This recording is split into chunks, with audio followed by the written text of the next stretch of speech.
Hey guys, welcome back to another video. This is Old Timers Day from Yankee Stadium. This is on August 9th, 2025.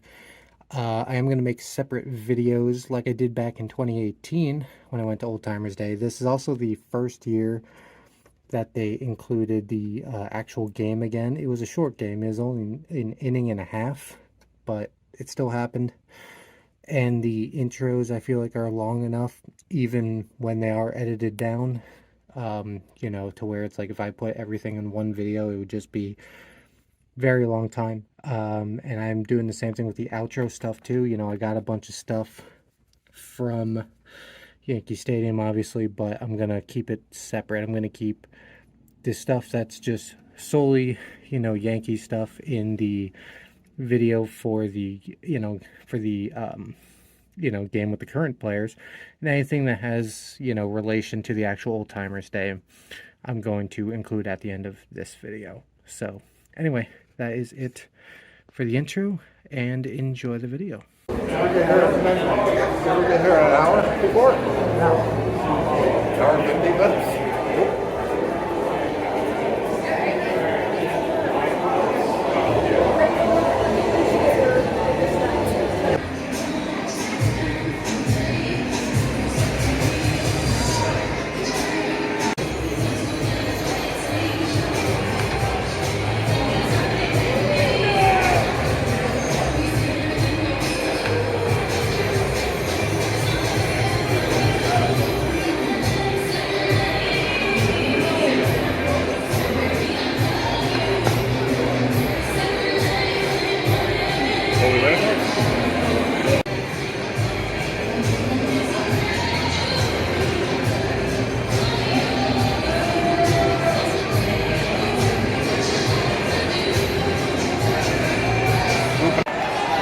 Handshake party.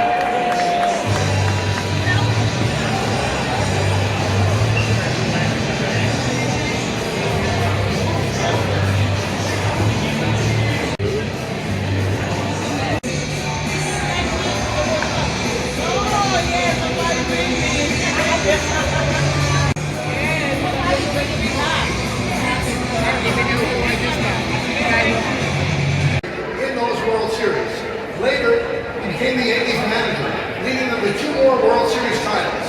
In all, he was part of 7 Yankees World Championship teams. Representing Billy Martin, let's hear it for Mrs. Jill Martin.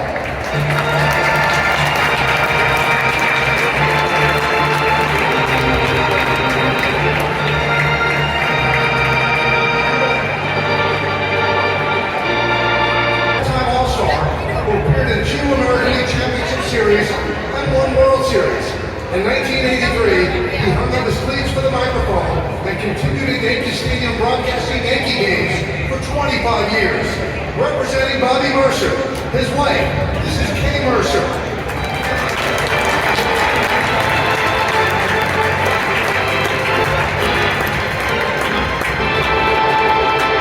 Time World Champion, as well as the 1976 American League MVP. In April of 1976, he was named the 6th captain in Yankees franchise history. He was captain of the 1978 championship team. Tragically taken from us on August 2nd, 1979, his locker remained empty until the close of the original Yankee Stadium. Representing the Yankees captain, Thurman Munson, Mrs. Diana Munson.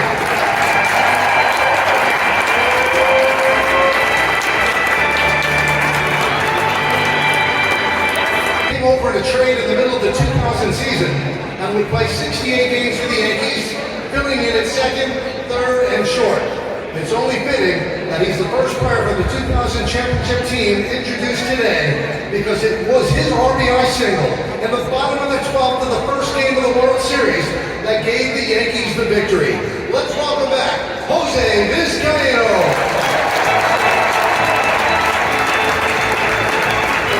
A member of both the 99 and 2000 World Championship team.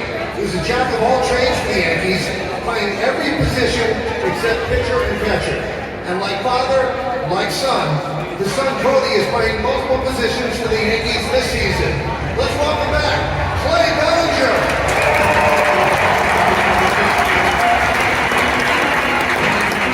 Yankee infielder during the 82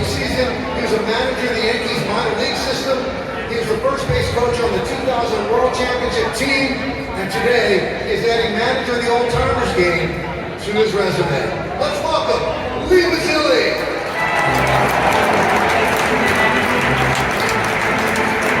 Synonymous with the Yankees for nearly 50 years.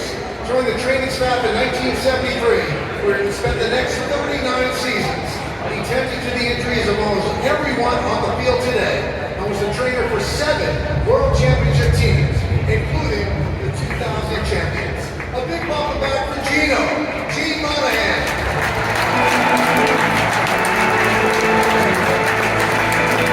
He signed as a free agent with the Yankees prior to the '96 season, and on May 14th of that year, he made the Old Stadium one of those nights that only it could produce, as he pitched the 8th and possibly one of the most improbable no-hitters in Yankees history. He won 11 games that year to help the Yankees win their first World Series title in 18 years. He also signed with them in the middle of the 2000 season and would win 4 games and save 2 others to help them capture the 2000 World Championship.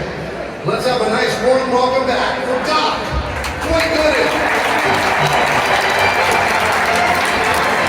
Yankees in '97 and '98, and then coming back to the team during the 2004 season. A fan favorite who provided a spark off the bench with his speed. Was a 348 hitter during his time in the Bronx. Let's welcome back Homer Bush.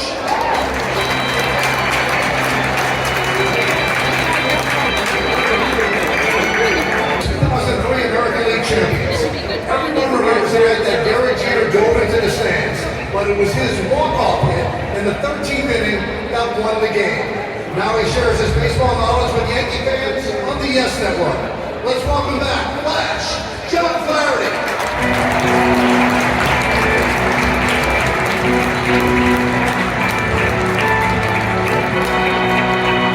Bronx in '98. In his first Yankee Stadium start, he went 5 for 5 with 2 homers and 2 doubles. Over the final 10 days of the season, he hit .464 with 7 home runs, including 3 grand slams, and drove in 20 runs. He had 2 more home runs in the ALDS sweep that season. Let's hear it for Shane Spencer.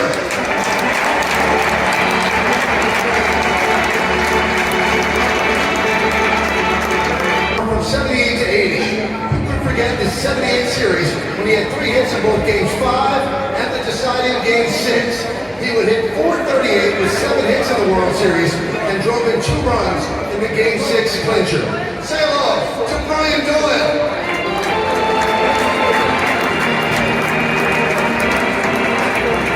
He was an All-Star in '76, and he led the Yankees in both hitting and stolen bases in 1976 and the 1977 championship season. Then, during the '78 postseason, he batted .379, helping the Yankees repeat as champions. One of the fastest men to ever wear the pinstripes, Mick the Prick, Mickey Rivers. He led the American League in runs scored, and he was also a key member of the '77 and '78 World Championship teams. In the '78 ALCS, he had .313, and his home run in Game 4 was the eventual winning run, sending the Yankees back to the World Series. Here he is, old reliable, Roy White.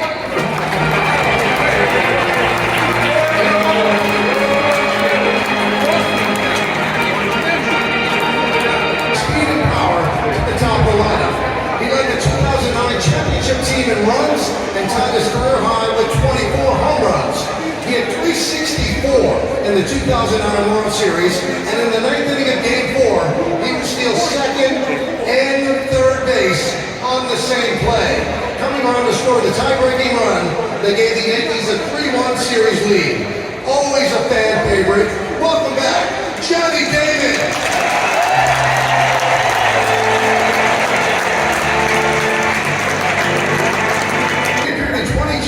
For the 2000 squad, but really took off the following season when he finished 3rd in the Rookie of the Year voting. 2002 was his best season in pinstripes, earning his first All-Star Game selection, hitting .300 with 51 doubles, 39 home runs, and 102 ribbies, with 42 stolen bases to lead the American League. Let's hear it for Alfonso Soriano.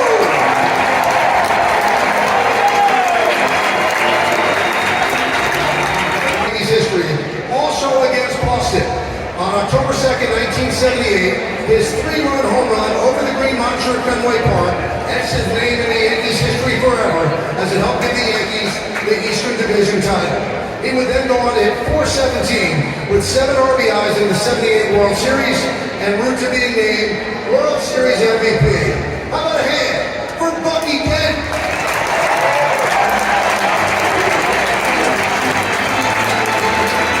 His 11 years playing for the Yankees. They're supported the '77 and '78 World Championship teams, leading the '78 team with a .314 average.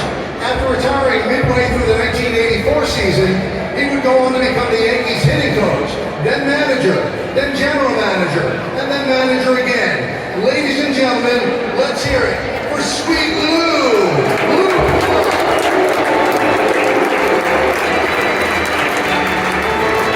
He's a key member of the '77 and '78 World Championship teams.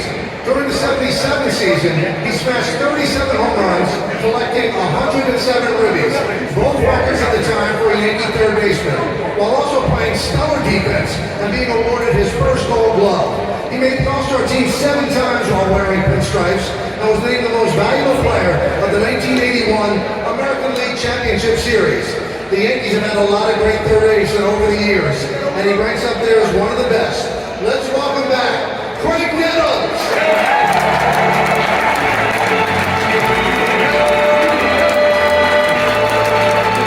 And another 2 games in the postseason. In '78, he had one of the greatest seasons of any pitcher in the history of Major League Baseball, winning the Cy Young Award with a 25-3 record, 248 strikeouts, and a 1.74 ERA. He was a winning pitcher in the 1-game playoff with Boston, and in the postseason, he just kept it going, giving up just 1 run over 8 innings in the ALCS Game 4 clincher and throwing a complete game victory in Game 3 of the World Series. He twice led the league in wins and an earned run average. He's 3rd on the Yankees all-time strikeout list and holds the Yankees record with most strikeouts in 1 game with 18. Ladies and gentlemen, Louisiana Lightning, Ron Guidry.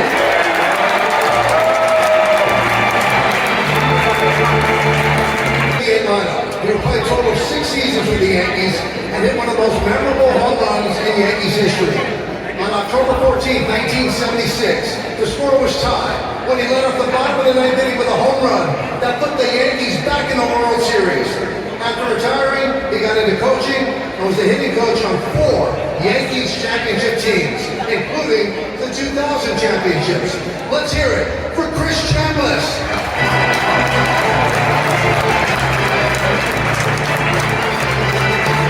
Second baseman in the history of the Yankees, with his steady play and solid offense for 13 seasons. He led the '78 team in stolen bases and on-base percentage.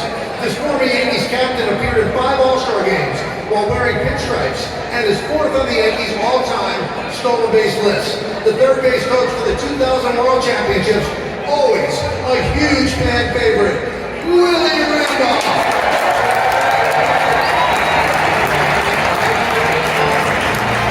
Member out of the bullpen for the '98, '99, and 2000 World Championship teams. The 2000 postseason was arguably his best, going 3-0 with a 1.10 ERA. He was the winning pitcher in the deciding Game 5 of the ALDS, and then pitched the perfect 4 1/3 innings of relief in the World Series, getting the win in both Game 1 and the championship-winning Game 5. Let's hear it for Mike Stanton.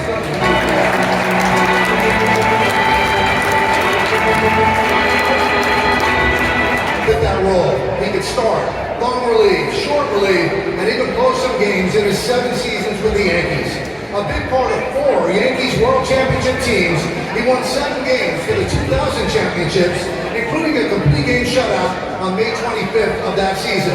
Let's welcome back Ramiro Mendoza.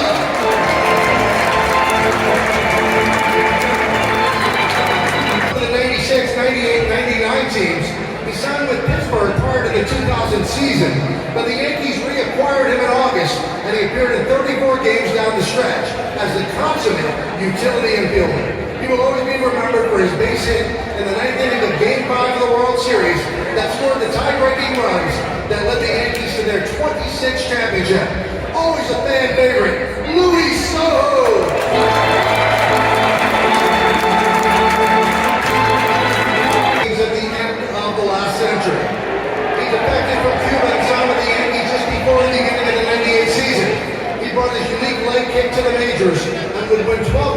year for the '98 World Champions, and 2 more in the postseason, with none bigger than his masterpiece in Game 4 of the ALCS that evened the series.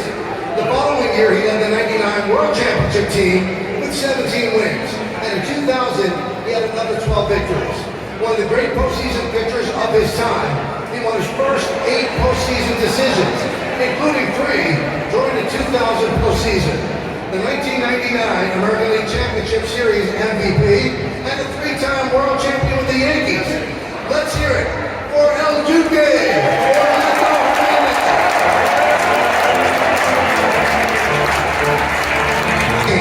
A 2-time All-Star won the Bronx.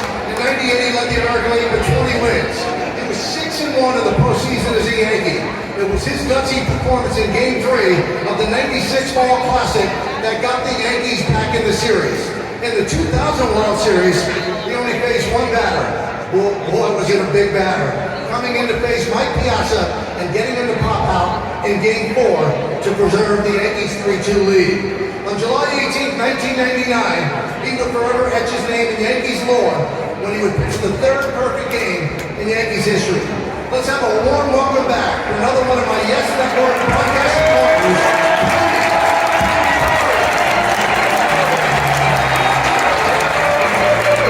of his generation. He spent 6 seasons wearing pinstripes, getting selected for 2 All-Star games, and winning the 2001 Cy Young Award while in the Bronx.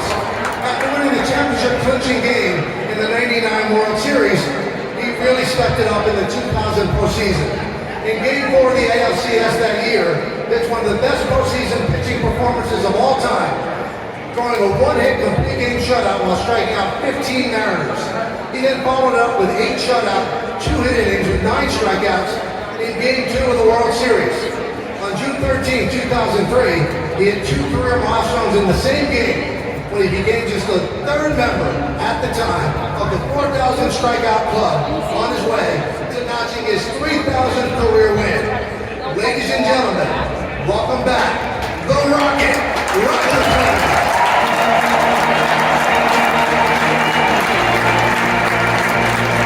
The '96 season, and he outlaid them with 4 World Series titles.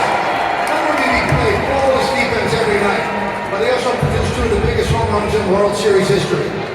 First in 1998, his grand slam in the 7th inning of Game 1 helped the Yankees lead themselves to a sweep of the Padres. Then, nobody will ever forget the way he made the old stadium rock with his dramatic home run with 2 outs in the 9th inning of Game 4 of the 2001 World Series. But he probably had his best overall postseason of his career in 2000, with some highlights being going 3 for 5 with 3 ribbies in the decided Game 5 of the ALDS, and getting a 1-out single in the 12th inning of Game 1 of the World Series, then coming around to score the winning run. For the entire postseason, he hit .364. Let's hear it for Constantino Martinez.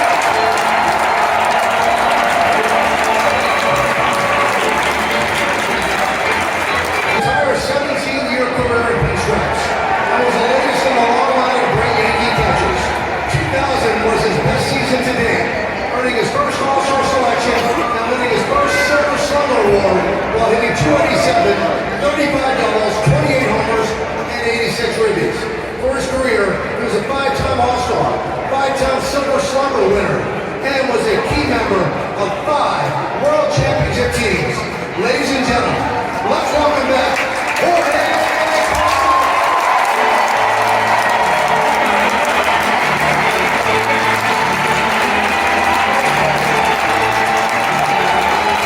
Seasons patrolling right field. 4-time All-Star, he hit over 306 times, and was the '94 American League batting champion. One of the fiercest competitors Yankee fans have ever seen. He was a key member of 4 World Championship teams. In Game 5 of the '96 series, with an injured leg, he ran down a deep fly ball for the final out of a 1-0 Yankees victory. His 100 RBIs in 2000 was his 4th straight season of 100 or more ribbies. He had .474 in the World Series that year, but his most important at bat in the series was his 10th pitch at bat in the bottom of the 9th inning of Game 1 that ended with a walk. And then he would come around to score the tying run, sending the game into extra innings. Now, he's another one of my broadcasting partners on the ALCS Network. Ladies and gentlemen, the Warrior.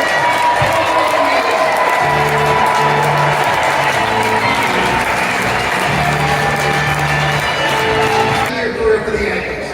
One of the great center fielders in Yankees history. Ranked in the top 10 in Yankees history in most offensive categories. 2000 was another stellar season for him as he had 307, 37 doubles, 6 triples, 30 home runs, and 121 runs batted in. Being named to his 4th straight All-Star team and winning his 4th straight Gold Glove. He was the 96 ALCS MVP and the 98 American League batting champion. His 2 walk-off home runs at Yankee Stadium during the 96 and 99 American League Championship Series play helped lead the Yankees to 4 World Championships. He holds the record for most career RBIs in postseason play and is 2nd in career home runs. Time to burn, baby, burn.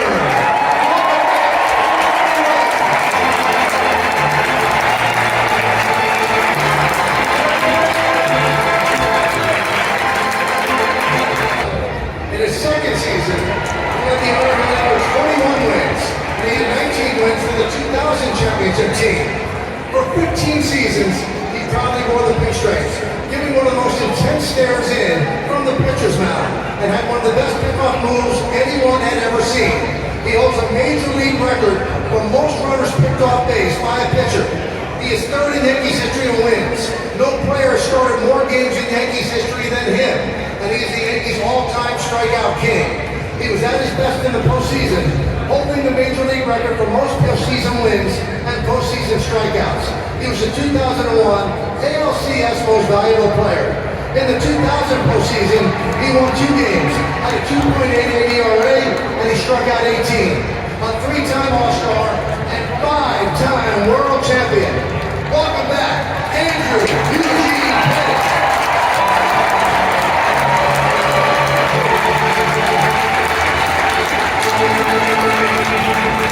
Season, he led the Bronx Bombers to their first World Series title in 18 years. He managed the Yankees for 12 seasons and is 2nd in franchise history with 1,173 wins as a manager. He is 5th on baseball's list of all-time winningest managers. He is one of only 2 managers to lead their teams to 3 consecutive championships. And in '98, he led them to a major league record 125 wins. During his 12 years in the Bronx, he led the Yankees to 6 American League pennants and 4 World Series titles. In 2014, he was inducted into the Baseball Hall of Fame. Ladies and gentlemen, let's hear it for the manager of the 2000 World Series champion Yankees.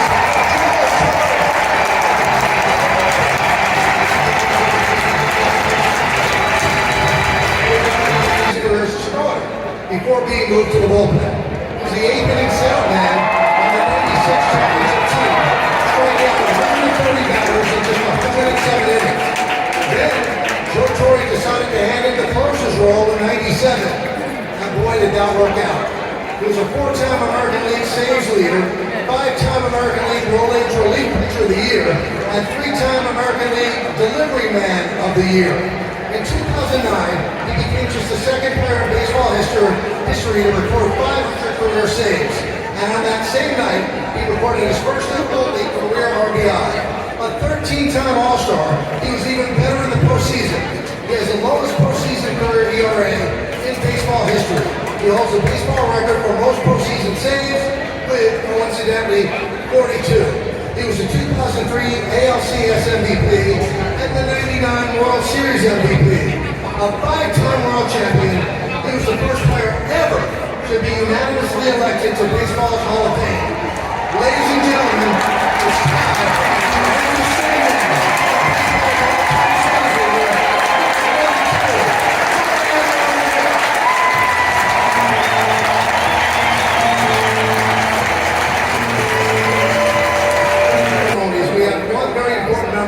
Of the 2000 team that was unable to join us today due to a prior family commitment. Please direct your attention to the video board in center field for a message from the 2000 World Series Most Valuable Player, the captain, Derek Jeter.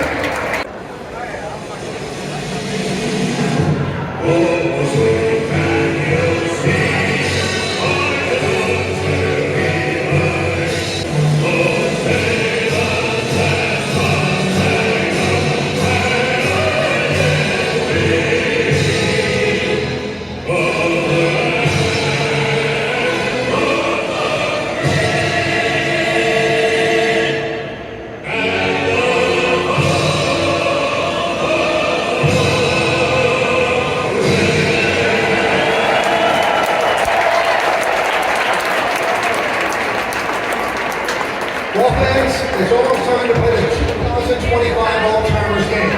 Today's All-Timers game will be called by Yankees public address announcer Paul Alden. He will also take over the call of the All-Timers game shortly. We hope you enjoyed the ceremonies, and now it's time to enjoy the game. Whoever touches the ground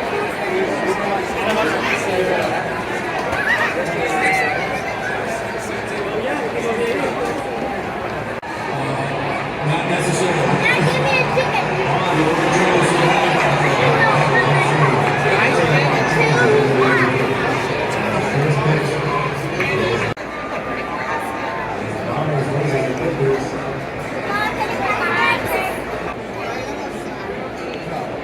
In the air.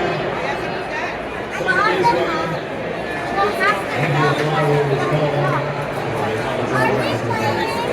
Now Blake Bellinger comes out. Here's the shot. Oh, out there. And the drive.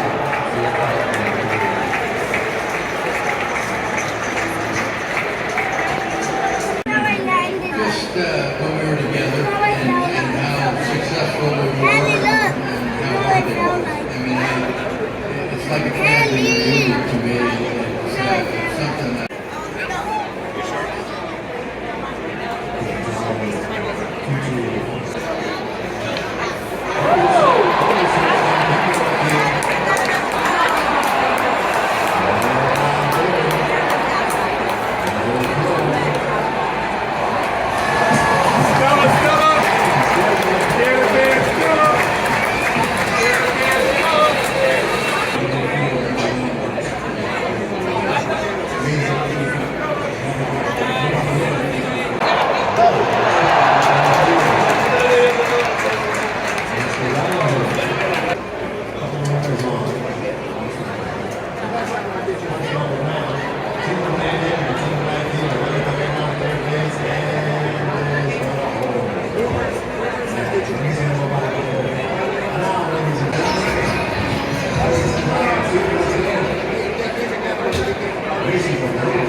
Alright, so this is everything gotten. Well, not everything. I got a lot more, but I did say I was going to separate the stuff based on relation, because on this day I basically filmed two videos: the Old Timers Day ceremony slash game, because that takes up a whole lot of time in itself, mostly with the intros.